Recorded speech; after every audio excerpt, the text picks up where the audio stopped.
ಆಗ ನಾ ಈ ಸಂಸ್ಕೃತಿಗೆ ನಾವು ಹೊಂದಿದ್ದೀನಿ, ಇದನ್ನ ಮರಿತೀನಿ. ಹಂಗಾಗಿ ಆ ಥರ ಆಗಬಾರದು. ನನ್ನ ಯಾನ ಒಳಗಡೆ ಕಾಡು ಒಳಗಡೆ ಯಾನಿಗೆ ಆದರೆ ಉಳಿಸಾಕ್ತಿ ಆ ಸಂಪತ್ನೆ ನಂಗೆ ಕಾಳಕ್ಕೆ ಸರ್ಕಾರ ನನಗೆ ಕೀಳಿತಾದಿಗೆ ಅದಕ್ಕೆ ಬೇರೆ ಬೇರೆ ಥರದ ಕಾನೂನು ಮಾಡಿರ್ತದೆ. ಕಾನೂನು ಮಾಡಿ ಅಲ್ಲಿ ಯಾವುದೇ ಥರದ ಆದಿವಾಸಿಗೆ ಅದರ ಒಳಗೆ ಬದುಕಬಾರದು ಅನ್ನೋದು ಸರ್ಕಾರದ ಸಿದ್ಧಾಂತ ತತ್ವ ಎಲ್ಲ ಮಾಡಿಬಿಡೋದು ಈಚೆ ತರಲೆ ಪ್ರಯತ್ನ ಮಾಡ್ತದೆ.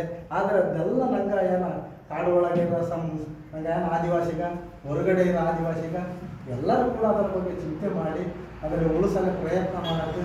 ಮತ್ತು ಈಗ ನಂಗೆ ಆ ಕಡೆ ಬಿಳಿಗಿರಂಗನ ಬೆಟ್ಟಲೆಲ್ಲ ತುಂಬ ಓದಿದವರವ್ರಿಗೆ, PhD ಮಾಡಿದವರವ್ರಿಗೆ, ಆಮೇಲೆ ಪ್ರೊಫೆಸರ್ ಆಗಿರೋರವ್ರಿಗೆ, ಭಾಳ ಶಿಕ್ಷಣದೆಲ್ಲ ಭಾಳ ಮುಂದೆವರಿಗೆ ಆ ಥರದವ್ರನ್ನೆಲ್ಲ ನಂಗೆ ಸೇರಿಸೋಡು, ನಂಗನ ಅದರ ಜೊತೆಗೆ ಸೇರೋದು, ಈ ನಂಗ ಸಂಸ್ಕೃತಿ ಯಾರಿಗೆ ಅದನ್ನ ಉಳಿಸಕ್ಕಂತ ಒಟ್ಟು ನಂಗೆಲ್ಲ ಕೈ ಜೋಡ್ಸಕ್ಕಂತ ಬಯಸ್ತೀನಿ.